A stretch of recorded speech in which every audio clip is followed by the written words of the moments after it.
ده الهدف من اوله. يعني برضو ايه، يعني فرصه ان احنا نشوف الاجيال العظيمه دي. وادي الباص الطويل كان فاروق جعفر طبعا، ادي فاروق جعفر هو المعلم الكبير. وخل بص بقى، يعني هل ده بقى المساعد؟ يا سلام. وعيد يا نصر. عيد يا نصر. يعني بص الاحمر اللي هناك اللي بطي. لا خد بالك بقى من تصرف لعيبه الاهلي بعد الهدف ما يجي.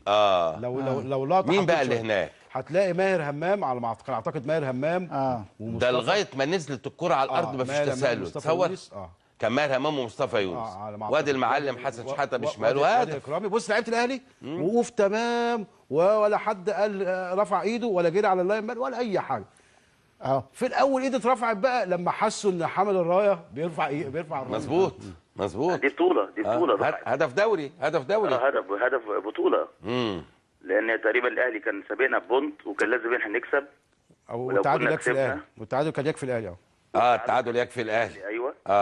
وطبعا هدف صحيح 100%. وضاع بطوله الدوري طبعا. حتى الكابتن حسام لما راح للكابتن عبد الرؤوف عبد العزيز، هو مش عارف هو حسبها ايه او هو رافع ليه. فهو راح له قال له هنا. يعني حتى لو جبت الكابتن حسام ورافع ايده اليمين، هات يا محمد. وقعد يسال الكابتن عبد الرؤوف كره هنا ولا هنا، ولا هو الراجل مش عارف هو حسبها ايه. لان الكابتن حسام اعتقد الله اعلم كان متاكد انها هدف.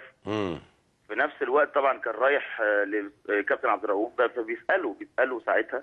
طبعا راحت اللعيبه الكبار، الكابتن حسن والكابتن فاروق والكابتن ابراهيم يوسف، كلهم راحوا على المنطقه اللي فيها الكابتن عبد الرؤوف. واعترضوا طبعا، لان احنا كنا برضو صغيرين، يعني ما كناش لينا الحق ان احنا نعترض يعني على حاجه.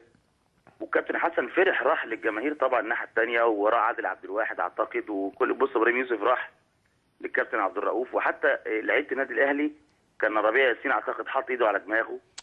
بالظبط. يعني ما فيهاش هزار. حتى الكابتن حسام اهو يعني رافع ايده، وهنا لا هنا. ففي الاخر طبعا اتحسب التسلل. وضاعت بطوله الدوري طبعا. وكان فاضل وقت قليل على انتهاء المباراه بتاعي يا كابتن طارق. ده ما فيش، ده احنا جبنا الجون ده تقريبا في 39 37 او 38. 39 وخلاص بطوله الدوري جت. ولكن طبعا الكابتن عبد الرؤوف رفع الرايه.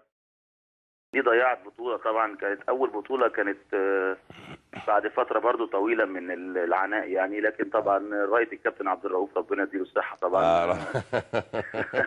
انا لما سالته قال لي ما كنتش لا انا سالته قال لي ما يعني هو يعني اي مساعد بيجي له لحظه يعني، بس ما ينفعش يبقى فيه لحظه عدم تركيز. ما ينفعش ان العمر لحظه زي ما بيقولوا يعني. طبعا هي كوره غريبه جدا يعني. كل من في الملعب فوجئ بان الرايه مرفوعه، وكل من في الملعب بما فيهم لعيبه النادي الاهلي طبعا فوجئوا وما صدقوا يعني. هم وقفوا اللحظه كده كابتن مدحت.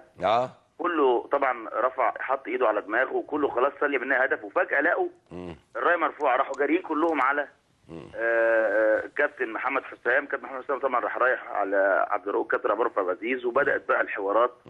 وهنا لا هنا. وفي الاخر طبعا اتحسب التسلل. وهو ذكاء الكابتن محمد حسام انه راح للمساعد عشان يشيلها له، عشان الليله تبقى عنده، هو ملوش دعوه بيها. هو قاعد يساله التسلل من هنا ولا من هنا. هو عايز يبرز للناس ان ده قرار حمل الرايه، ان ده بتاع وكان دولي. كابتن عبد الرؤوف عزيز وقتها كان دولي، والكابتن طبعا حسام كان حاجه من سنه 82 بس زي بكره مش زي النهارده. كان مباراه ما بين الاهلي والزمالك، كانت في الدوري العام، وكان دايما مباراتهم زي نهائي.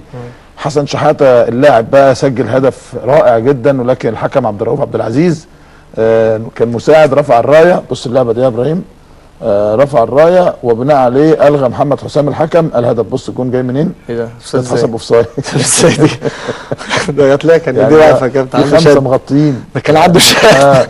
الكره الجبس دي. الهدف ده على فكره طب ازاي اوف سايد؟ المساعد اهو عبد الرؤوف عبد العزيز. ده حتى لو في القانون الجديد، يعني القانون الجديد اصلا في اي قانون هو تقريبا كان عنده شد.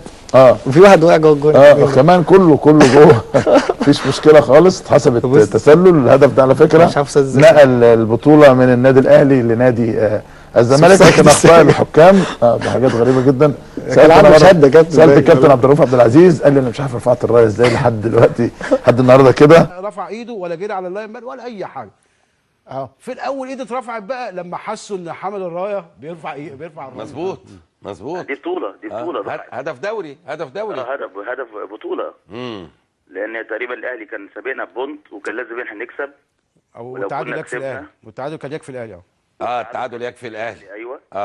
وطبعا هدف صحيح 100%، وضاع بطوله الدوري طبعا. حتى الكابتن حسام لما راح للكابتن عبد الرؤوف عبد العزيز، هو مش عارف هو حسبها ايه او هو رافع ليه. فهو راح له قال له هنا، يعني حتى لو جبت الكابتن حسام ورافع ايده اليمين، هات يا محمد. وقعد يسال الكابتن عبد الرؤوف كرة هنا ولا هنا وهنا، لا هنا. ففي الاخر طبعا حسب التسلل وضاعت بطوله الدوري طبعا. وكان فاضل وقت قليل على انتهاء المباراه بتهيألي يا كابتن طارق. ده ما فيش، ده احنا جبنا الجون ده تقريبا في الدقيقه 39 37 او 38. 39 وخلاص بطوله الدوري جت. ولكن طبعا الكابتن عبد الرؤوف رفع الرايه. دي ضيعت بطوله طبعا، كانت اول بطوله، كانت بعد فتره برضو طويله من العناء يعني. لكن طبعا رايه الكابتن عبد الرؤوف ربنا يديله الصحه طبعا. انا لما سالته قال لي ما كنتش لا انا سالته قال لي يعني هو يعني اي مساعد بيجي له لحظه يعني، بس ما ينفعش يبقى ده الهدف من اوله. يعني برضو يعني فرصه ان احنا نشوف الاجيال العظيمه دي. وادي الباص الطويل كان فاروق جعفر طبعا، ادي فاروق جعفر هو المعلم الكبير. وخل بص بقى، يعني هل ده بقى المساعد؟ يا سلام. وعيد يا نصر. عيد يا نصر. يعني بص الاحمر اللي هناك لغطي. لا خد بالك بقى من تصرف لعيبه الاهلي بعد الهدف ما يجي. لو لقطه مين بقى اللي هناك؟ هتلاقي ماهر همام، على ما اعتقد ماهر همام. ده لغايه ما نزلت الكره على الارض مفيش تسلل. تصور كان ماهر همام ومصطفى يونس.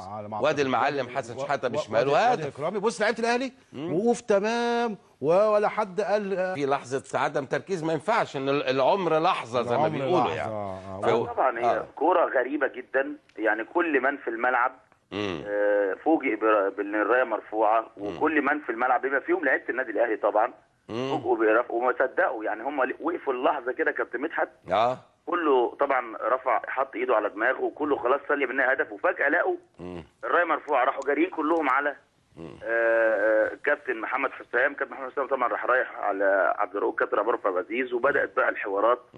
وهنا لا هنا. وفي الاخر طبعا اتحسب التسلل. وهو ذكاء الكابتن محمد حسام انه راح للمساعد عشان يشيلها له، عشان الليله هو الراجل مش عارف هو حسبها ايه. لان الكابتن حسام اعتقد الله اعلم كان متاكد انها هدف. في نفس الوقت طبعا كان رايح للكابتن عبد الرؤوف، بيساله ساعتها. طبعا راحت اللعيبه الكبار، الكابتن حسن والكابتن فاروق والكابتن ابراهيم يوسف، كلهم راحوا على المنطقه اللي فيها الكابتن عبد الرؤوف. واعترضوا طبعا، لان احنا كنا برضو صغيرين يعني، ما كناش لينا الحق ان احنا نعترض يعني على حاجه. والكابتن حسن فرح، راح للجماهير طبعا الناحيه الثانيه، وراه عادل عبد الواحد اعتقد، وكل بص ابراهيم يوسف راح للكابتن عبد الرؤوف. وحتى لعيبه النادي الاهلي كان ربيع ياسين اعتقد حاط ايده على دماغه. بالظبط. يعني ما فيهاش هزار. حتى الكابتن حسام اهو يعني رافع ايده